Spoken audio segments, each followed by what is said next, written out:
Elderly woman gives silent signal to waitress. She instantly calls 911. The next day, a CEO. Let us know where you're tuning in from in the comments. Subscribe for more. Enjoy this beautiful story. The crystal chandelier above table 7 cast a warm glow over the Rosewood Bistro's finest section, where Chicago's elite dined on Wednesday evenings. Christina Walsh balanced the tray of champagne flutes with practiced grace, her red apron crisp against her black uniform. At 25, she'd perfected the art of being invisible, a skill that paid the bills but couldn't erase the memories of who she used to be. "More water, please," the elderly woman at table 7 said softly, her voice barely above a whisper. Christina approached with a smile, pitcher in hand. Eleanor Montgomery sat rigid in her chair, her designer dress immaculate, her silver hair perfectly styled. But something in her pale blue eyes made Christina pause. The woman's left hand trembled slightly as she reached for her napkin, and there, just visible beneath the sleeve of her cardigan, was the edge of a bruise. "Of course, ma'am," Christina said, filling the glass. As she poured, Eleanor's eyes met hers with an intensity that sent chills down her spine. The older woman's lips barely moved, but Christina read them clearly. "Help me?" Christina's heart hammered against her ribs. Across the table, a younger woman in her early 30s, blonde, beautiful, dripping with diamonds, scrolled through her phone with obvious boredom. Victoria Montgomery, according to the reservation. Eleanor's daughter-in-law, if Christina remembered the society pages correctly. "Is everything satisfactory with your meal, Mrs. Montgomery?" Christina asked, her voice steady despite her racing pulse. "Everything is perfect," Victoria answered, without looking up, her tone dismissive. "We won't need anything else. The check, actually." Eleanor's hand moved subtly, adjusting her napkin in a way that revealed more of the bruising on her wrist. Then she did something extraordinary. She knocked her water glass over with a deliberate movement, sending liquid cascading across the white tablecloth. "Mother Eleanor!" Victoria's voice cut through the restaurant's ambient noise. "For God's sake, can you not manage a simple dinner?" "I'm so sorry," Eleanor whispered, her face flushing with what Christina recognized as practiced humiliation. "Let me help with that," Christina said quickly, moving to blot the water. As she leaned closer, Eleanor pressed something small into her palm, a napkin with writing on it. Christina palmed it smoothly, her years of corporate presentations giving her the composure to hide her shock. In the bathroom 3 minutes later, Christina unfolded the napkin with shaking hands. 3 words in elegant script. "She's hurting me." Christina didn't hesitate. She pulled out her phone and dialed 911. "I need to report suspected elder abuse at the Rosewood Bistro, 2247 North Lincoln Avenue. There's a woman here, 70-ish, with visible bruising. She passed me a note asking for help. Her companion is aggressive and controlling." Within 15 minutes, 2 police officers entered the restaurant. Christina watched from the server's station as they approached table 7, where Victoria's face transformed from boredom to outrage to barely concealed panic. "This is ridiculous," Victoria's voice carried across the dining room. "My mother-in-law is senile. She's confused." "Ma'am, we need to speak with Mrs. Montgomery privately," the female officer said firmly. Christina saw Eleanor's shoulders straighten, saw something like hope flicker in those pale eyes. The older woman stood slowly, and as she passed Christina's station, she mouthed 2 words. "Thank you." "You," Victoria hissed, her gaze locking onto Christina like a missile. "You did this? Do you have any idea who we are? Who my husband is?" "I saw someone who needed help," Christina replied quietly, meeting Victoria's furious stare without flinching. "That's all that matters." "You just made the biggest mistake of your pathetic little life," Victoria spat, her beautiful face twisted with rage. "My husband owns half this city. When he hears about this—" "When I hear about what?" The voice came from behind Christina, deep, commanding, and edged with steel. She turned to find a man in a charcoal Tom Ford suit, his dark hair slightly disheveled as if he'd been running his hands through it. At 6'2", he dominated the space, his presence pulling every eye in the restaurant. But it was his eyes that caught Christina, gray as a winter storm and currently fixed on his wife with an expression that made Victoria's confident mask crack. "Alexander," Victoria's voice softened artificially. "Darling, there's been a terrible misunderstanding. The police are here, and this waitress—" "Where's my mother?" Alexander Montgomery's words cut through his wife's explanation like a blade. "She's speaking with officers," Christina found herself answering before Victoria could spin another lie. "Mrs. Montgomery asked for help. She had bruises, and she passed me a note." Alexander's gaze swung to Christina, and she felt the full force of his attention. For a moment she saw him truly look at her, not through her, as most wealthy patrons did, but at her. Something flickered in his expression, a recognition of— what? Her courage? Her defiance? Or perhaps he simply saw another person rather than part of the restaurant's decor. "Show me," he said, and it wasn't a request. Christina retrieved the napkin from her apron pocket and handed it to him. She watched his face as he read those 3 words, watched the color drain from his features, watched his jaw clench so tightly she could see the muscle jump beneath his skin. "Alexander, she's confused," Victoria tried again, her voice taking on a pleading quality. "You know how forgetful she's been." "How long?" His voice was deadly quiet now, his eyes never leaving the napkin. "How long have you been hurting my mother?" The silence that fell over their section of the restaurant was absolute. Christina could hear her own heartbeat, could feel the tension radiating from Alexander like heat from a furnace. "I want a divorce," he said finally, his voice carrying clearly despite its softness. "And I want you out of my mother's house tonight. Security will escort you." Victoria's mask shattered completely. "You can't be serious over some senile old woman's fantasies and a nobody waitress's interference?" "Her name is on her tag," Alexander said, his eyes flicking to Christina's name badge. "Christina Walsh. And because of her courage, you're not going to hurt my mother ever again." He pulled out his phone, typed rapidly. "My lawyers will contact you in the morning.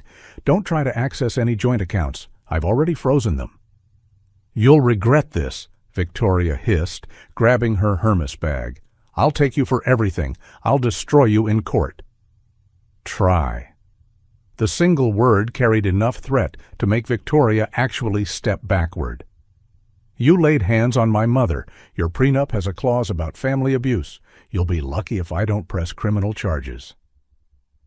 Christina watched Victoria storm out, leaving a wake of whispered gossip, and turned heads. Alexander stood silent for a long moment, the napkin still clutched in his hand. When he finally turned to Christina, his expression had softened, but his eyes held a complexity of emotions she couldn't quite read. "Thank you," he said simply. "You saved her. Possibly her life." "Anyone would have—" "No?" He shook his head. "Most people would have looked away, assumed it wasn't their business, been too afraid of consequences." His gaze held hers. "You weren't." "Your mother needed help," Christina said, uncomfortable with his intensity. "It was the right thing to do." The right thing. A ghost of a smile touched his lips. "When was the last time you met someone in my world who did the right thing, regardless of cost?" Before Christina could respond, the female police officer approached. "Mr. Montgomery, your mother would like to speak with you, and will need a statement from you as well, Miss Walsh." As Alexander followed the officer, he paused, turning back to Christina. "I owe you a debt I can never repay, but I'd like to try. What time do you finish your shift?" Christina's professional smile returned, the one she used to keep distance between herself and the world. "That's not necessary, Mr. Montgomery. I'm just glad your mother is safe." Christina. The way he said her name sent an unexpected flutter through her stomach. "Please, it's the least I can do." "My shift ends at 11, she heard herself say, immediately regretting it. This man was Alexander Montgomery, billionaire, CEO, completely out of her league. Whatever world she'd once belonged to was years and a lifetime of mistakes behind her. "I'll be waiting," he said, and something in his tone made it sound less like gratitude and more like a promise. As he walked away to find his mother, Christina's hands trembled slightly as she cleared table 7. She'd spent 3 years trying to be invisible, trying to forget the corporate executive she'd once been, trying to survive the wreckage of her own life. And now, with one act of courage, she'd drawn the attention of one of Chicago's most powerful men. The napkin with Eleanor's plea still sat on the table. Christina picked it up carefully, the elegant handwriting a stark reminder that even in the finest restaurants, among the wealthiest families, people could still be suffering in silence, just like she had been. Her phone buzzed in her pocket, a text from her manager. "Whatever just happened with the Montgomerys, you handled it professionally. Well done." If only her manager knew that handling billion-dollar business deals had once been Christina's specialty. That the nobody waitress Victoria had dismissed had once closed a $20 million merger for a Fortune 500 company.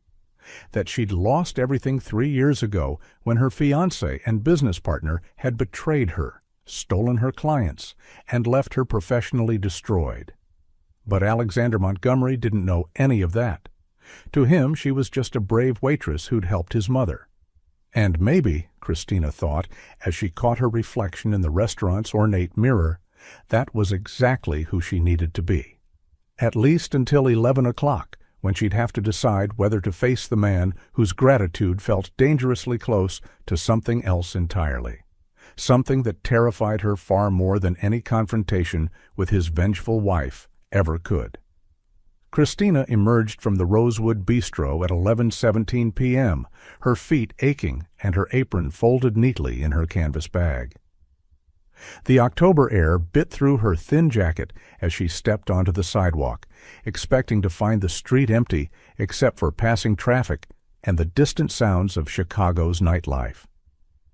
Instead, she found Alexander Montgomery leaning against a sleek black Mercedes S-Class, his tie loosened and his suit jacket draped over one arm despite the cold. He straightened when he saw her, and Christina's traitorous heart did that annoying flutter thing again. "You waited," she said, stopping a few feet away from him. "I said I would." His gray eyes studied her with an intensity that made her want to simultaneously step closer and run away. "My mother is settled at my penthouse with a private nurse. She's bruised, shaken, but safe, because of you." "I'm glad she's okay," Christina said carefully. "Mr. Montgomery, I appreciate you waiting, but it's really not Alexander."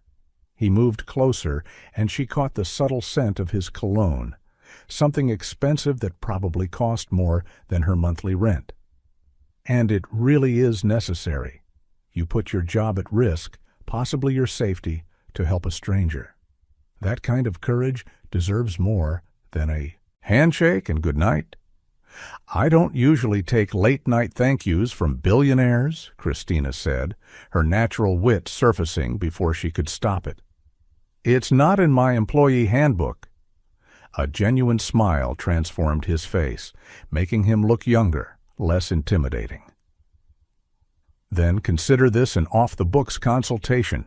Are you hungry?" "It's almost midnight," she pointed out, even as her stomach betrayed her with a quiet growl. She'd been too nervous after the incident to eat her shift meal. Chicago doesn't sleep, and neither do I."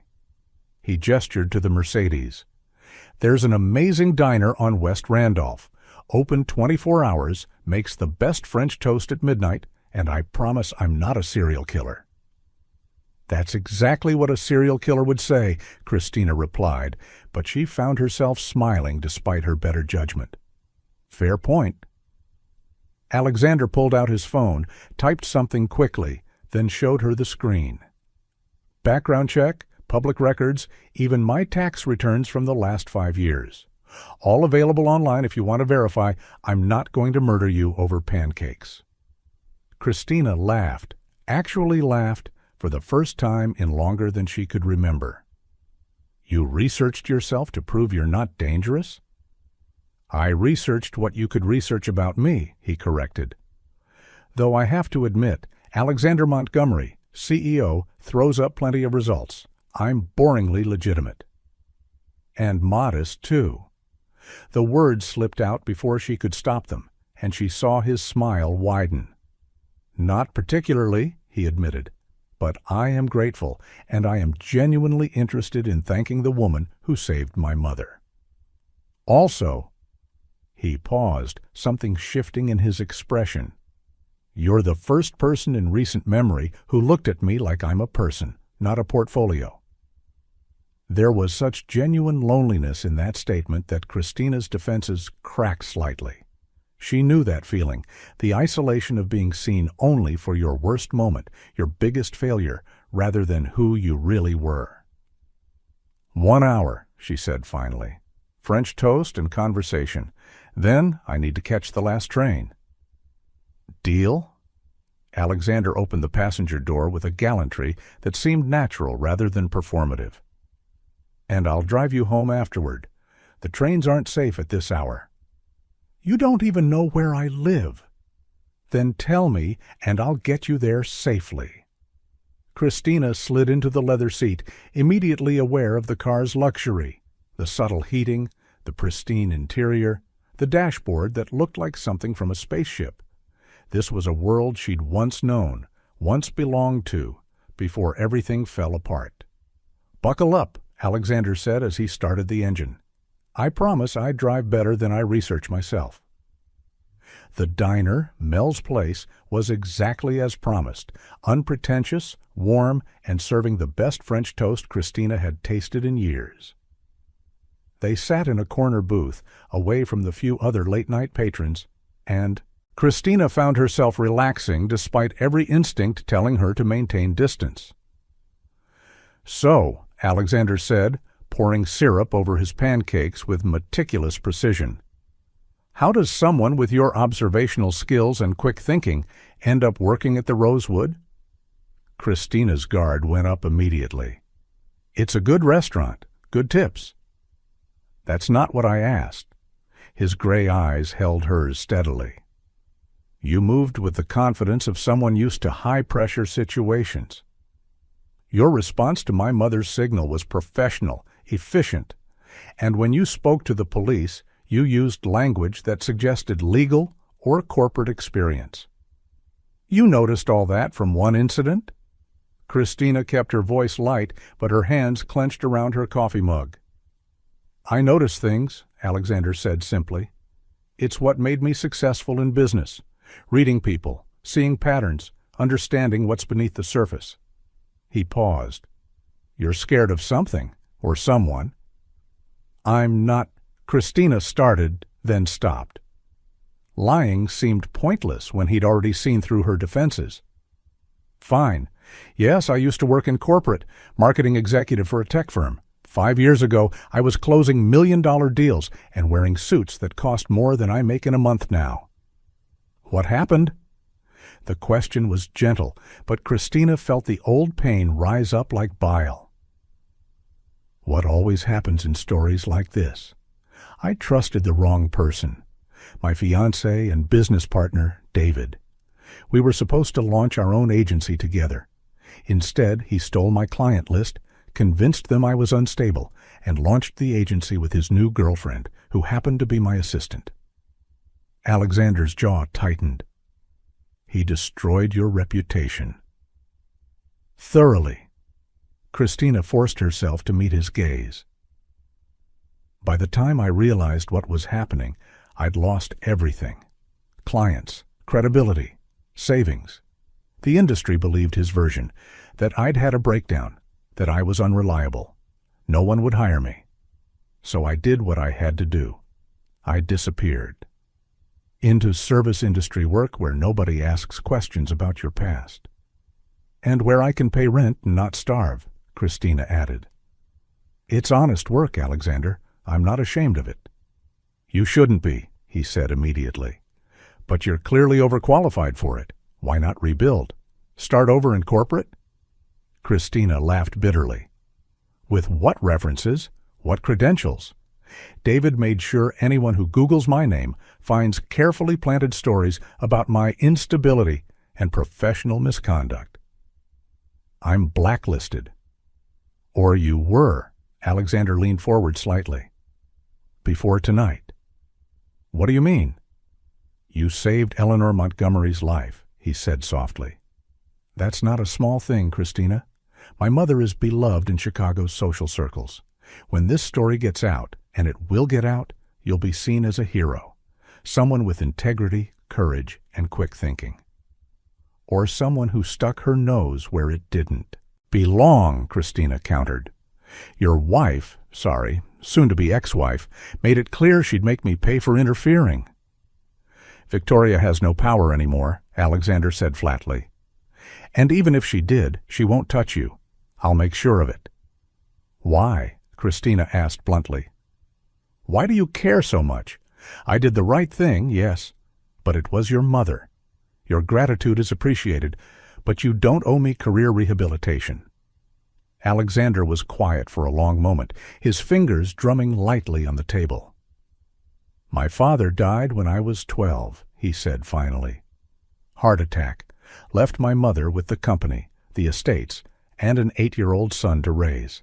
She could have sold everything, lived off the proceeds.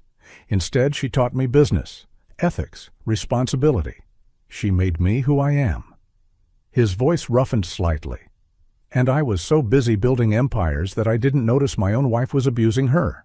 I was blind, Christina, willfully blind because paying attention would have meant acknowledging my marriage was a disaster, that I'd chosen power and status over genuine connection.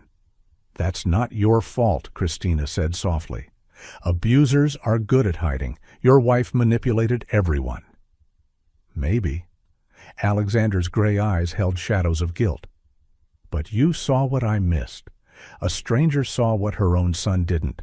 That kind of perception, that kind of empathy, it's rare, especially in my world. Your world, Christina repeated, the world I used to belong to before I fell from grace. Or escaped from, Alexander said, depending on perspective. Christina studied him across the table. In the diner's fluorescent light, without the trappings of wealth and power, Alexander Montgomery looked almost vulnerable. His guard was down, his usual CEO mask set aside. She recognized the expression. It was the same one she saw in her own mirror on bad days. The look of someone who'd achieved everything society said mattered and still felt empty. You're lonely, she said before she could stop herself. Alexander's eyes widened slightly. That's direct. Am I wrong? No. He smiled without humor. You're not wrong.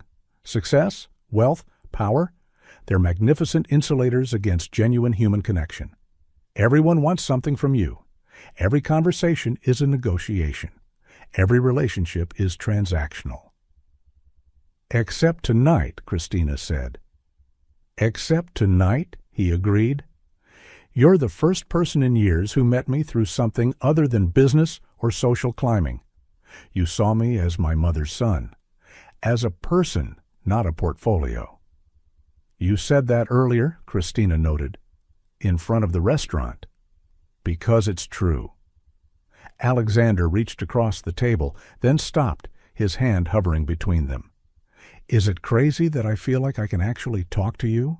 That you see me rather than Alexander Montgomery, CEO? Christina's heart hammered against her ribs. This was dangerous territory, the kind of connection that led to trust, vulnerability, and, ultimately, betrayal. She'd learned that lesson once already, but looking into Alexander's eyes, seeing the genuine loneliness there, feeling the unexpected connection between them, she found herself nodding. "It's not crazy," she whispered. "I see you, Alexander, and I think maybe you see me too." His hand completed its journey, fingers brushing against hers on the table. The contact sent electricity through her nervous system, warm and terrifying in equal measure. "I do see you," he said quietly, "and I'd like to see more, if you'll let me." Christina should have pulled away, should have remembered David's betrayal, remembered that powerful men were dangerous, remembered that she'd sworn never to trust again. But Alexander's touch felt different, steadier, safer, more genuine than anything she'd felt in years. "This is complicated," she managed. "You're going through a divorce. I'm your mother's waitress. There are about 17 power imbalances here." 18 by my count, Alexander said with a slight smile. "And you're right. This is complicated and probably inadvisable. But Christina," his thumb traced a gentle pattern on her knuckles, "when was the last time you felt something real, something that wasn't fear or pain or survival?" 3 years ago, she admitted, right before David destroyed everything. "Then maybe," Alexander said carefully, "we're both due for something real, something honest. No games, no manipulation, just two people who see each other clearly." "And if it goes wrong?" Christina asked. "If you're another David, another betrayal. I've spent 3 years rebuilding myself. I don't know if I can survive being destroyed again." "I can't promise I won't hurt you," Alexander said honestly. "I'm human, flawed, and clearly terrible at recognizing toxicity in my own life. But I can promise I'll never lie to you, never manipulate you, and never ever make you doubt your own reality the way your ex did." Christina's eyes burned with unexpected tears. "That's what David did. Made me question myself, my perceptions, my value, my sanity." "He was a coward who couldn't face his own inadequacy," Alexander said fiercely. "You're brilliant, capable, and stronger than he could ever be. The fact that you survived what he did, that you built a new life from nothing, that takes courage he'll never possess." "You don't even know me," Christina protested weakly. "I know you saved my mother without hesitation. I know you stood up to Victoria despite having no protection. I know you're working a job you're overqualified for with dignity and grace. And I know—" He paused, his gray eyes searching hers. "I know I want to know you better, if you'll give me the chance." The diner's fluorescent lights buzzed overhead. Somewhere, a trucker ordered more coffee. The real world continued, oblivious to the moment crystallizing between them. Christina took a deep breath. "One date," she said finally. "One actual date, not a midnight. Thank you. If you still want to know me after Victoria's divorce gets messy and your world judges you for being interested in a waitress, then we'll see." "Deal." Alexander's smile was genuine, warm, transforming his entire face. "Though I should warn you, my world's judgment means less than nothing to me. Not anymore." "We'll see," Christina repeated, but she was smiling too. As they finished their French toast and the conversation drifted to safer topics, favorite books, worst movies, Chicago's best hidden restaurants, Christina felt something she'd thought dead shifting inside her chest. Hope, fragile and tentative, but definitely there. Maybe, just maybe, courage wasn't just about saving others. Maybe it was also about letting yourself be saved, about taking risks even when you'd been hurt before, about trusting again despite every reason not to. Alexander drove her home to her modest Lincoln Park apartment, walking her to the door like a gentleman from another era. "Thank you," Christina said on her doorstep. for dinner, for listening, for seeing me. Thank you, Alexander countered, for reminding me what genuine connection feels like. And Christina? He hesitated. Don't answer yet, but think about something. My company could use someone with your marketing experience, someone with integrity and courage, someone who sees through surfaces to the truth beneath. Christina's breath caught. Alexander, I can't. Don't answer now, he repeated gently. Just think about it. You have skills this city needs, and regardless of what happens between us personally, you deserve a chance to reclaim your professional life. He left her standing on her doorstep, her mind spinning with possibilities and fears in equal measure. As his taillights disappeared into Chicago's night, Christina touched her fingers to her lips, remembering the warmth of his hand on hers. Inside her apartment, she found a text message waiting. Tomorrow, if you're willing. Dinner somewhere nicer than Mel's. I promise to only notice half of your extraordinary qualities instead of all of them. Christina smiled, typed back, tomorrow. But I'm choosing the restaurant. If we're doing this, you're going to learn how normal people date. His response came instantly. Looking forward to it. Sleep well, Christina. You deserve to. For the first time in 3 years, Christina thought she might actually believe that. Christina selected the restaurant carefully, not too casual to be insulting, not so expensive that Alexander would feel obligated to play CEO. The Italian place in Wicker Park struck the right balance. Authentic, intimate, and priced for normal humans rather than billionaires. She arrived first, wearing a simple navy dress she'd bought during her corporate days and miraculously still fit, her heart hammered as she spotted Alexander through the window, dressed in dark jeans and a cashmere sweater that probably cost more than her dress but looked refreshingly normal. You look beautiful, he said as he joined her, and the sincerity in his voice made her blush. You clean up nicely yourself, Christina replied, then gestured at the restaurant. This okay? I know it's not the Rosewood. It's perfect, Alexander said warmly.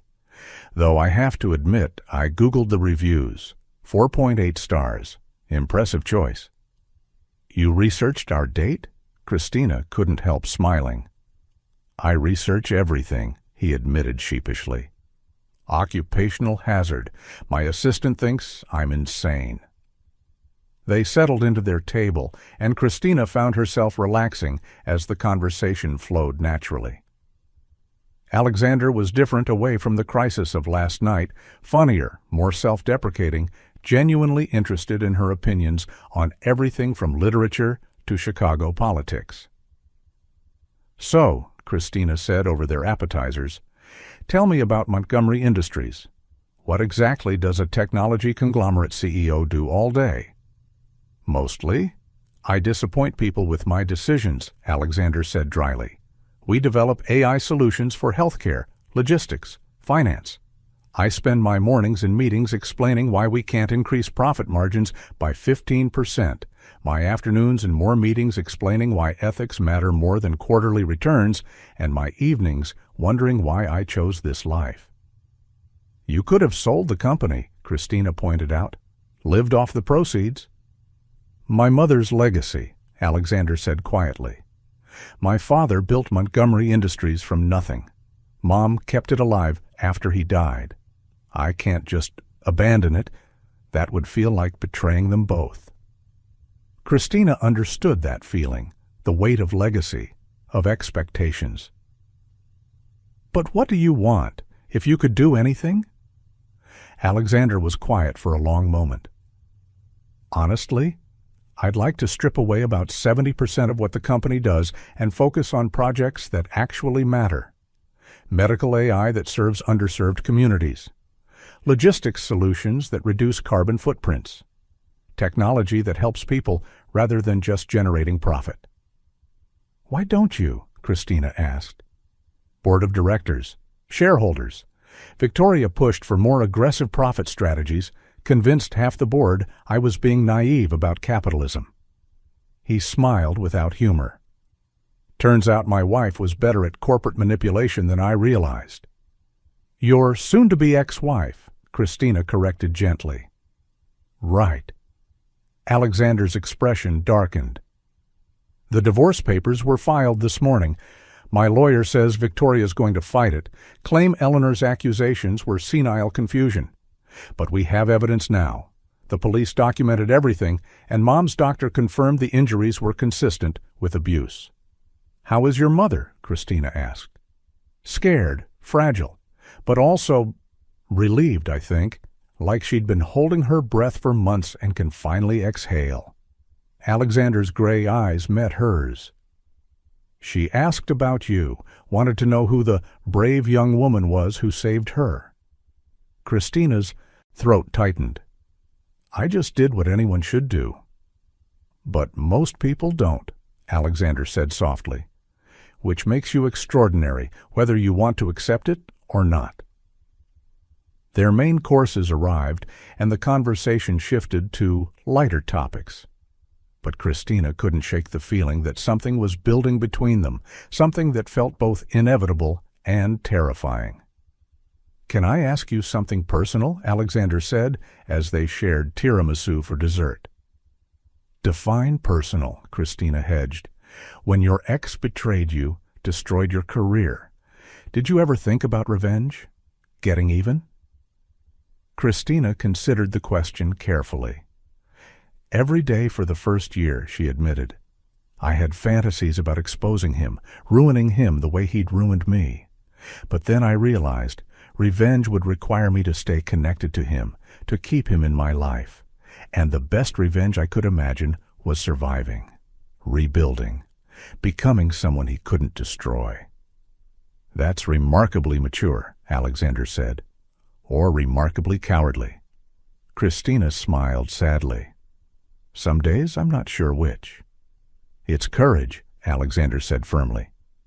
Revenge is easy. It's letting go and moving forward that takes real strength. They were lingering over coffee when Christina's phone buzzed insistently. She glanced at the screen and felt the blood drain from her face. Christina? What's wrong? Alexander leaned forward, concern evident. She stared at the text message, her hands starting to tremble. It's from David, my ex. What does it say? Christina's voice was barely a whisper as she read, Saw your name in the news about the Montgomery situation. Interesting company you're keeping. We should talk about your future before you make any more mistakes. D? How did he? Christina's breath came in short gasps. How does he even have my number still? I changed it. I disappeared. Alexander's expression hardened. He's been monitoring you. Probably has Google alerts on your name. Oh, God. Christina's anxiety spiked. If David knows about last night, about Eleanor, about you, he'll use it somehow. He'll twist it, destroy it, make me look like I'm social climbing or manipulating you or... Christina. Alexander's hand covered hers firmly. Look at me. She forced her gaze up to meet his. This David, he's a coward who maintains control through fear and manipulation. The fact that he's reaching out means he's threatened by you, by your courage, your recovery, your emergence back into visibility. Or he's going to destroy me again, Christina whispered. Not this time. Alexander's voice carried absolute certainty. Because this time, you're not alone. You have me, my resources, my legal team, and more importantly, you have evidence of your own character through your actions. Victoria's case will bring positive attention to you. You're a hero, Christina. That's not something he can spin. You don't know David, Christina said. He's brilliant at manipulation, at turning narratives, at making people doubt reality itself. Then we document everything, Alexander said calmly. Screenshot that text. Don't respond. If he contacts you again, we file for a restraining order if necessary. And Christina, His hands tightened around hers. I meant what I said last night. You deserve to reclaim your career, your life. If you're ready, I can help with that. I'm scared, Christina admitted, hating how weak her voice sounded. I know. Alexander's expression softened. But you saved my mother despite being scared. You stood up to Victoria despite being scared. You're having dinner with me despite being scared. Fear doesn't make you weak. It makes your courage more impressive. Christina's phone buzzed again. Another text from David. Silence is interesting. Is Mr. Montgomery monitoring your communications already? Classic controlling behavior. Some patterns never change. He's trying to poison your perception of me, Alexander said immediately, reading the message over her shoulder. Making you doubt this, doubt us, before it even begins. Is it working? Christina asked, searching his face. Not even slightly? Alexander's voice was steady. I'm not David, Christina. I'm not going to isolate you, control you, or manipulate you. But I understand if you need time to trust that. Christina took a deep breath, making a decision that felt terrifyingly like jumping off a cliff. I want to trust you, she said quietly. But I need you to understand, if this goes wrong, if you turn out to be another David, it will break me. Completely. I don't have another recovery in me. Then I won't break you, Alexander said simply. And if I do something that hurts you, I want you to tell me immediately. No suffering in silence, no assuming the worst. Just honest communication. Deal? Deal. Christina managed a shaky smile. Though I reserve the right to panic occasionally. Panic is allowed, Alexander said with a slight smile. As long as you let me help talk you down afterward. They left the restaurant together, and Alexander insisted on driving Christina home again. But this time, when they reached her building, he walked her up to her apartment door rather than leaving her at the street. Thank you, Christina said softly. For dinner, for handling the David thing, for being you. You're welcome. Alexander hesitated, then asked, Would you like to meet my mother? She's been asking about you constantly. I think she'd like to thank you personally. Christina's heart clenched. I'd love that. Tomorrow, lunch at my place. I promise I cook better than I research myself. You cook? Christina couldn't help her skeptical tone. I cook 3 dishes exceptionally well, Alexander admitted. Anything beyond that is a disaster. But one of those dishes is salmon, and Mom loves it. Tomorrow, Christina agreed. Alexander leaned in slowly, giving her every opportunity to pull away. His kiss was gentle, questioning, a promise rather than a demand. Christina's eyes drifted closed as she kissed him back, feeling that dangerous hope expand in her chest. Sleep well, Alexander murmured against her lips. You too, Christina whispered back. Inside her apartment, Christina leaned against the door, her fingers touching her lips.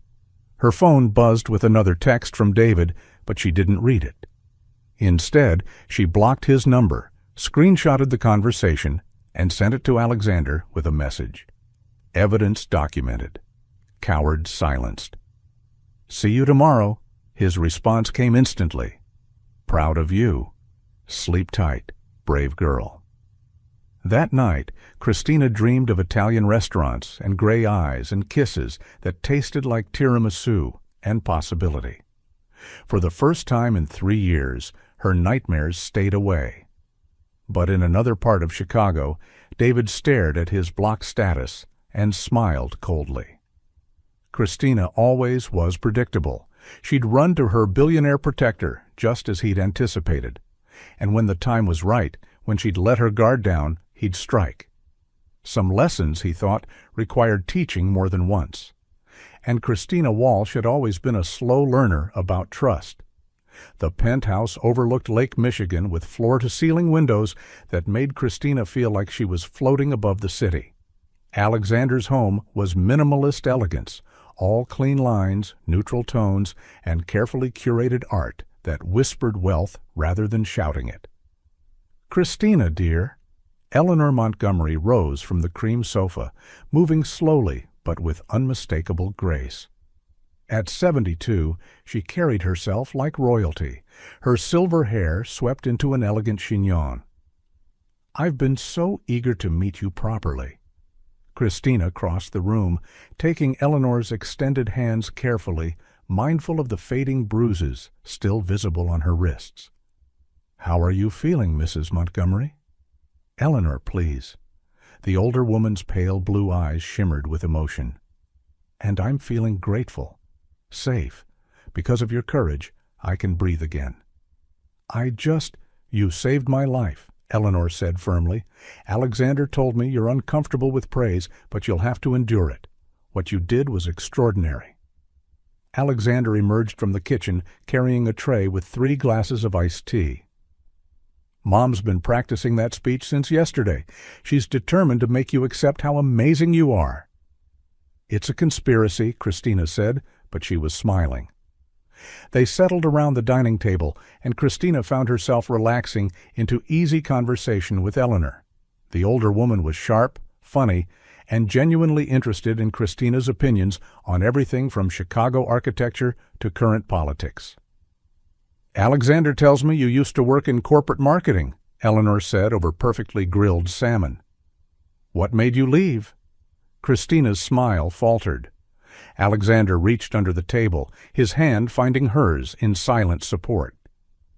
"I was betrayed by someone I trusted," Christina said carefully. "My business partner and fiancé.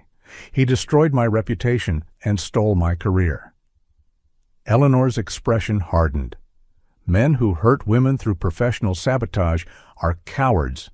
I've seen it too many times in my years running Montgomery Industries. "You ran the company?" Christina asked, genuinely surprised. "For 15 years after my husband died," Eleanor confirmed, "until Alexander was ready to take over. I know what it's like to be underestimated, dismissed, and sabotaged by those who fear your competence." "How did you survive it?" Christina asked quietly. "By refusing to disappear," Eleanor said with quiet steel. "By documenting everything, building alliances, and proving my worth through results rather than rhetoric. And by never ever letting the cowards see me break."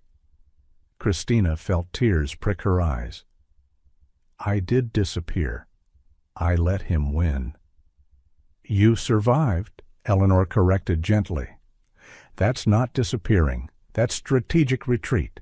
But Christina, dear," she leaned forward, her gaze intense, "it's time to stop retreating. You have skills this city needs. You have courage that's been proven, and now you have allies." "Mom's offering you a job," Alexander said with a slight smile.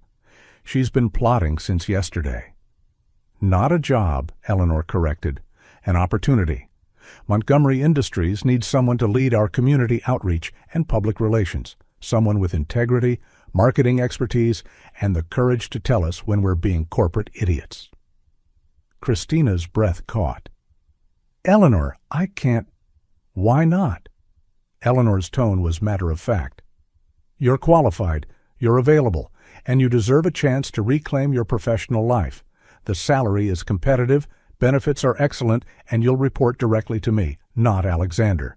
No conflict of interest." "People will think I'm using Alexander," Christina protested, "that I saved you to manipulate my way into the company." "Let them think what they want," Eleanor said dismissively. "Their opinions matter less than nothing. What matters is that you're talented, and we need talent. Simple as that." Alexander squeezed Christina's hand under the table. "No pressure," he said softly. "But Mom's right. You deserve this chance." Christina's phone buzzed insistently. She glanced at the screen and felt her stomach drop.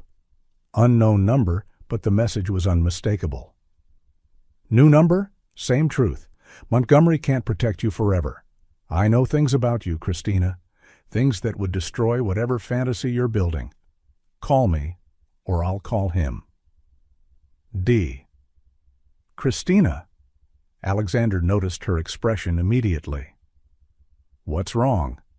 She handed him the phone wordlessly.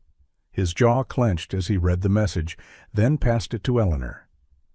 Your ex, Eleanor said flatly. Alexander told me about him. This is harassment. It's David being David, Christina said, her voice shaking. He always knows exactly what to say to trigger my anxiety. He's threatening to tell Alexander something that will... That will what? Alexander asked calmly. Destroy our relationship? Make me see you differently? Christina, whatever he claims to know, I guarantee it won't change how I feel about you. You don't know that, Christina whispered. You don't know what he might say. Then tell me first, Alexander said. Right now, whatever secret he thinks he has, share it with me. Take away his power. Christina's hands trembled. This was it, the moment where everything could fall apart. But looking at Alexander's steady gray eyes, at Eleanor's supportive expression, she found a thread of courage. When David destroyed my career, I didn't just lose my job, she said quietly. I lost everything, my apartment, my savings, my ability to pay bills. For 3 months I was homeless. I slept in my car, used gym memberships for showers, ate at soup kitchens. She forced herself to continue, watching Alexander's face for disgust or pity. I was ashamed, humiliated. I'd gone from executive to invisible in weeks. That's probably what David will use. That I'm not just a fallen executive, but someone who was literally homeless, someone damaged. Eleanor moved first, crossing to Christina and pulling her into a fierce hug. You survived homelessness and rebuilt your entire life from nothing. That's not damage. That's unbelievable strength. Christina. Alexander's voice was rough with emotion. Look at me. She turned to find him standing, his expression intense. You survived homelessness and never lost your dignity. You clawed your way back to stability through sheer determination. You saved my mother despite having every reason to stay invisible and safe. And you think that makes you damaged? He moved closer. That makes you the strongest person I've ever met. You're not disgusted? Christina asked, barely breathing. I'm in awe, Alexander said simply. And I'm furious that you suffered alone. But disgusted? Never. Christina's tears fell freely now. David said people like you would never accept people like me, that I'd always be the homeless girl pretending to belong in your world. David is a small-minded coward who can't fathom genuine human connection, Eleanor said sharply. And Christina, dear, you're not pretending to belong. You've proven you belong through your actions. Status isn't given by circumstances. It's earned through character. Christina's phone buzzed again. David's message. No response? Did you confess your shameful past yet? Or are you still pretending to be someone worthy of a Montgomery? Clock's ticking, Christina. That's it. Alexander pulled out his own phone. I'm calling my attorney. We're filing for a restraining order. And Christina... His gray eyes blazed with protective fury. I want you to consider pressing charges for harassment and stalking. He'll say I'm overreacting, Christina protested weakly. Let him, Alexander said. We have documentation, we have witnesses, and we have resources to fight back. Unless, he paused, unless you want to handle this differently. It's your choice, always. Christina thought about 3 years of running, hiding, surviving in silence. She thought about David's smug certainty that she'd never fight back. And she thought about Eleanor's words. It's time to stop retreating. File the restraining order, she said, her voice growing stronger. And yes, I'll take the job, both because I'm qualified and because I refuse to let David's fear tactics control my life anymore. Eleanor smiled. That's my girl. There's one condition, Christina added, looking at Alexander. Whatever happens between us personally, it can't affect my job. If this relationship doesn't work, I don't want to lose the career opportunity too." "Agreed," Alexander said immediately. "Employment contract will be with the company through Mom, completely independent of our personal relationship." "Then yes," Christina took a deep breath. "I accept. When do I start?" "Monday," Eleanor said promptly. "That gives you the weekend to process, prepare, and let Alexander's legal team deal with your ex." As if summoned by the mention, Alexander's phone rang. He glanced at the screen, his expression darkening. "It's my attorney, about Victoria's divorce proceedings. I need to take this." He stepped into his study, leaving Christina and Eleanor alone. "He cares for you deeply," Eleanor said softly. "I haven't seen him this genuinely happy in years, maybe ever." "It's only been 2 days," Christina protested. "Sometimes that's all it takes," Eleanor replied. "When my husband and I met, we knew within hours that we'd found something extraordinary. 50 years of marriage proved us right." "I'm terrified," Christina admitted. "Of trusting again, of being wrong, of being hurt," Eleanor finished. "I understand. But Christina, fear is not a reason to avoid joy. It's a reason to be careful, yes, but not a reason to run." Alexander returned, his face grim. "Victoria's claiming the abuse allegations are fabricated. She's arguing that Mom's age makes her testimony unreliable, and that I'm manipulating the situation to avoid paying proper divorce settlements." "Can she win that argument?" Christina asked. "Not with medical evidence and police documentation," Alexander said, "but she can make the process ugly and public, which means—" He looked at Christina seriously. "You'll be pulled into this. Victoria's lawyers will investigate anyone close to me.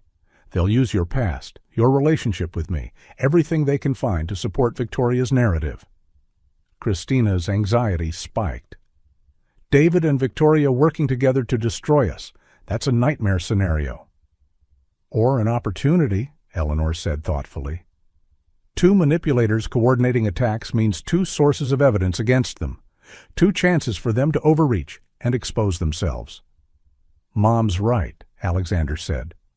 "But Christina, I need you to understand what you're walking into. This will be brutal, public, and invasive. If you want to step back, protect yourself—" "No." Christina stood, her decision crystallizing. "I'm done running, done hiding, done letting bullies win. If Victoria and David want to fight, they'll get one. But this time, I'm not facing them alone." Alexander pulled her into his arms, and Christina let herself lean into his strength. Behind them, Eleanor smiled with satisfaction. "Good," the older woman said, "because the Montgomerys don't surrender, and neither, it seems, does Christina Walsh." Outside the penthouse windows, Chicago stretched in all directions, beautiful, brutal, and utterly indifferent to the battles being fought in its towers. But inside, 3 people stood united against the storm's coming. And for the first time in 3 years, Christina felt ready to face whatever came next. Monday morning, Christina walked into Montgomery Industries wearing a charcoal suit she'd purchased over the weekend. The building's marble lobby felt both familiar and foreign, a world she'd once belonged to, now reclaimed. Eleanor met her personally, introducing her to the executive team with quiet authority. "Christina Walsh, our new Director of Community Outreach and Public Relations. She comes highly recommended." The whispers started immediately. Christina caught fragments. "The waitress who saved Eleanor." "Alexander's new girlfriend." "Convenient timing." She ignored them all, focusing on Eleanor's tour of the facilities. But in the afternoon, everything exploded. Victoria's attorney released a statement to the press. "Mrs. Victoria Montgomery categorically denies all abuse allegations. Eleanor Montgomery's declining mental state has been manipulated by family members seeking to control her fortune. The timing of Christina Walsh's employment, a woman romantically involved with Alexander Montgomery, raises serious questions about opportunism and manipulation. Christina's phone erupted with media requests. Her past with David surfaced within hours, carefully edited versions painting her as unstable, professionally compromised, a woman who'd, coincidentally, saved a billionaire's mother. "David leaked everything," Christina said numbly, staring at the news articles in Eleanor's office. "He gave them my history, twisted it, made me look like a calculating gold digger." "Then we tell the truth," Eleanor said firmly. "All of it.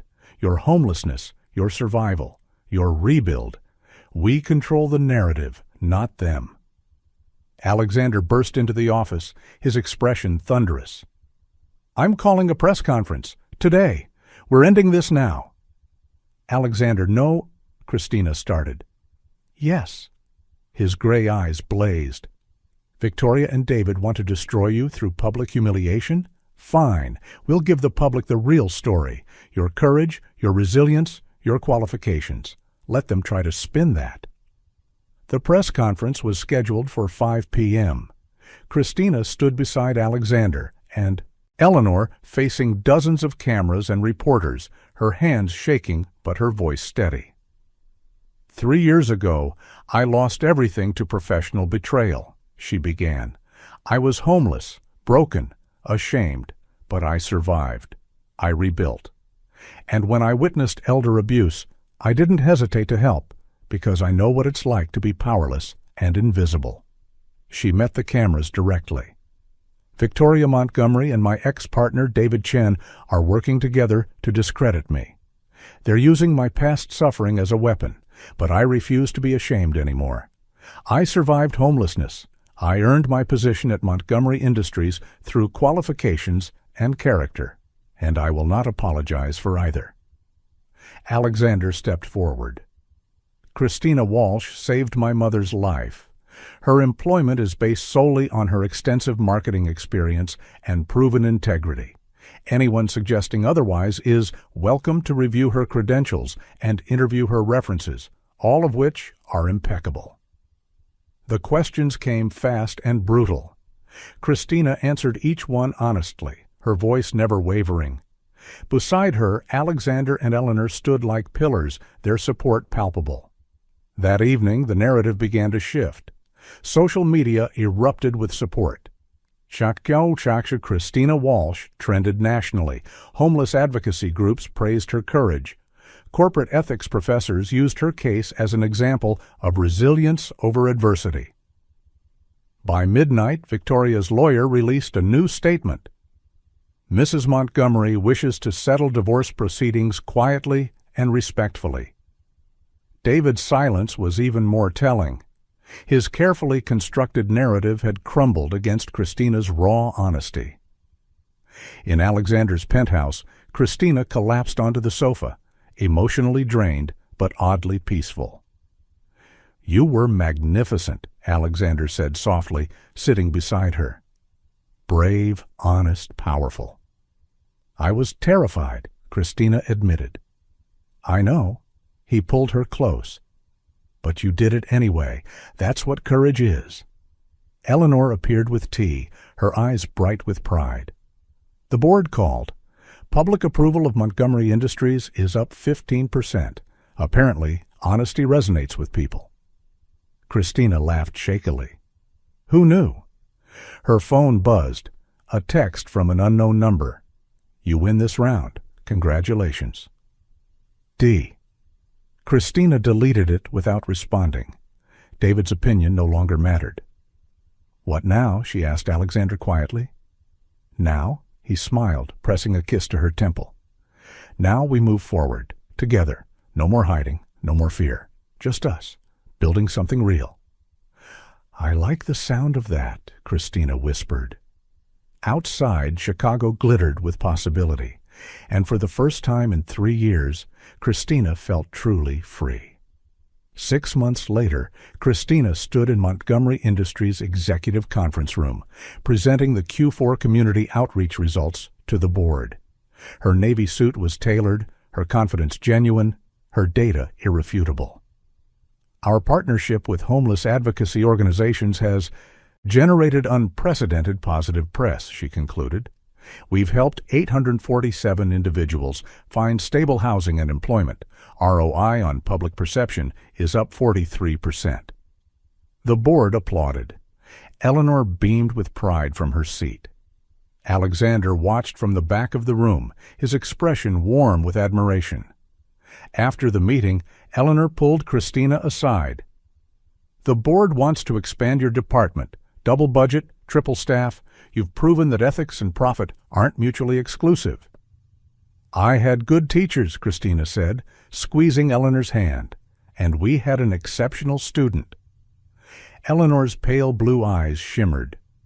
"Christina, dear, I want you to know, you didn't just save my life that night. You saved this family. You reminded us what integrity looks like." Christina's throat tightened with emotion. "You gave me back my career, my confidence, my future." "No," Eleanor said firmly. "You reclaimed those yourself. We simply provided the opportunity you always deserved."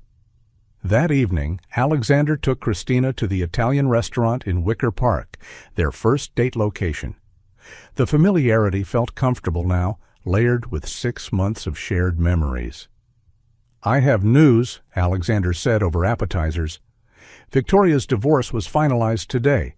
She signed the settlement, accepted the prenup terms, and agreed never to contact my mother again." "How do you feel?" Christina asked. "Relieved. Free." Alexander reached across the table for her hand. "That chapter is closed, permanently." "And David?"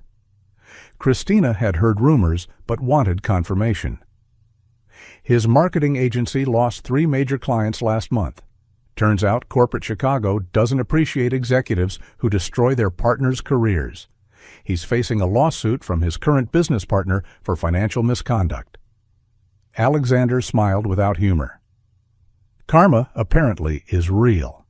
Christina felt no satisfaction in David's downfall, only quiet closure. "I don't wish him ill. I just wish him gone from my life." "He is," Alexander assured her. "Completely and permanently." They finished dinner with easy conversation, the kind that comes from months of building genuine connection. As they shared tiramisu, their tradition, Alexander grew uncharacteristically nervous. "Christina, there's something I want to ask you." "You're fidgeting," she observed with amusement. "Alexander Montgomery doesn't fidget."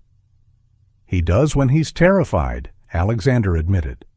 He stood, then, to Christina's shock, knelt beside their table. "What are you—" Christina's breath caught as he pulled out a velvet box. "6 months ago, you walked into my life through an act of extraordinary courage," Alexander said, his gray eyes locked on hers. "You saved my mother. You challenged me to be better. You showed me what genuine love looks like. Not transactional, not performative, but real and honest and brave." He opened the box, revealing a stunning emerald-cut diamond set in platinum. "Christina Walsh, you're the strongest, most compassionate person I've ever known. You've rebuilt yourself from nothing, refused to let trauma define you, and somehow still found the courage to trust again. Will you marry me?" Christina's tears fell freely. Around them, other diners had noticed, were watching with smiles and anticipation. "You're completely crazy for proposing here," she managed through her tears. "Crazy about you," Alexander replied with that slight smile she'd come to love. "Is that a yes?" "Yes," Christina laughed. "Yes, absolutely yes." The restaurant erupted in applause as Alexander slipped the ring onto her finger and pulled her into a kiss that tasted like tiramisu and promises and everything good she'd stopped believing in 3 years ago. 3 months later, they married in a small ceremony at a botanical garden overlooking Lake Michigan. Eleanor officiated, her voice strong and joyful. The guest list was intimate, close friends, key colleagues, people who had supported them through the chaos. Christina wore a simple ivory dress, elegant and understated. Alexander looked at her like she was the only person in the world. "I promise to see you," he said during his vows. "Not what you can do for me, not your past or your struggles, but you, brilliant, brave, beautiful you, every single day." "I promise to trust you," Christina replied, her voice steady despite her tears. "Even when fear tells me to run, even when trauma whispers that love isn't safe, I choose you, choose us, choose courage over fear." Eleanor dabbed at her eyes as they exchanged rings. In the front row, Christina's former homeless shelter coordinator beamed with pride. Beside her sat 3 women Christina had mentored through Montgomery Industries' housing program, proof that survival could transform into purpose. At the reception, Eleanor gave the toast. "6 months ago, my son was trapped in a loveless marriage. I was suffering in silence, and Christina was hiding her light under a bushel of survival. Tonight, we're all free, all thriving, all proof that courage changes everything." She raised her glass. "To Christina and Alexander, may your love continue to inspire us all to be braver, kinder, and more honest than we ever thought possible." Later, as they danced under string lights, Christina rested her head against Alexander's chest. "Happy?" he murmured into her hair. "Terrified," she admitted. "But yes, incredibly happy." "Good terrified or bad terrified?" "Good," Christina decided, "the kind that comes from having something precious to lose, the kind that makes happiness feel real." Alexander pulled back to look at her. "You'll never lose me. I promise." "Don't promise what you can't control," Christina said softly. "Just promise to be honest, to communicate, to fight for us when things get hard." "That," Alexander said firmly, "I can absolutely promise." Across the reception, Eleanor watched them with satisfaction. Beside her, Christina's mentor from the homeless shelter smiled. "She's come so far," the woman said quietly. "She always had the strength," Eleanor replied. "She just needed the opportunity to remember it." Christina walked into the Montgomery Industries boardroom for the quarterly review, her pregnancy just beginning to show beneath her tailored dress. Alexander squeezed her hand as they took their seats. Eleanor opened the meeting with characteristic efficiency. "Exceptional quarter. Christina's department has expanded to 12 cities, helping over 3,000 individuals transition from homelessness to employment." The board members nodded approval. Christina's programs had become the company's signature initiative, generating both profit and genuine social impact. After the meeting, Eleanor pulled them aside. "I'm retiring," she announced. "Officially, Alexander will remain CEO, but I'm recommending Christina for VP of Social Impact and Public Relations." "Eleanor," Christina protested. "You've earned it," Eleanor said firmly. "And this baby," she gestured to Christina's stomach, "will grow up knowing their mother is brilliant, powerful, and proof that second chances are real." That evening, Christina stood on their penthouse balcony, watching Chicago's lights twinkle in the darkness. Alexander joined her, wrapping his arms around her from behind. "Penny, for your thoughts," he murmured. "Just thinking about how different life is now," Christina said. "A year ago, I was serving tables. Now I'm pregnant, married, about to be VP of a Fortune 500 company." "Regrets?" Alexander asked quietly. "Not one." Christina turned in his arms. "Well, maybe one. I wish I'd found the courage to fight back against David 3 years ago. I wasted so much time hiding." "You weren't ready then," Alexander said. "You needed those 3 years to heal, to rebuild, to become strong enough to face your fears. Everything happened exactly when it needed to." Christina smiled, resting her hand on her small bump. Our daughter is going to hear one hell of a how we met story. Daughter? Alexander's eyes lit up. You know it's a girl? Doctor confirmed today. Christina grinned at his expression. Surprise. Alexander swept her into his arms, spinning her gently. A daughter? We're having a daughter? We're having a daughter who's going to learn that courage matters more than comfort, Christina said. That survival is strength. That love is worth the risk. Best lessons she could learn, Alexander agreed, especially from you. As they stood together watching their city, Christina thought about Eleanor's message, about David's defeat, about Victoria's exile. Justice had been served not through revenge, but through truth and perseverance. Victoria Montgomery moved to Los Angeles, her reputation permanently tarnished. She works in real estate, far from Chicago's social circles that once elevated her. David Chen's agency dissolved after multiple lawsuits. He now works as a consultant for small firms, his reputation for unethical behavior preceding him everywhere. Eleanor Montgomery continues her advocacy work, focusing on elder abuse prevention and speaking nationally about her experience. Alexander and Christina Montgomery expand their social impact programs globally, proving that business success and genuine compassion aren't mutually exclusive. And Christina Walsh Montgomery, former homeless survivor, former invisible waitress, becomes one of Chicago's most influential executives, never forgetting where she came from or the courage it took to rebuild. Sometimes the bravest thing you can do is trust again after betrayal. Sometimes love finds you in the most unexpected moments, and sometimes saving someone else's life saves your own. The end.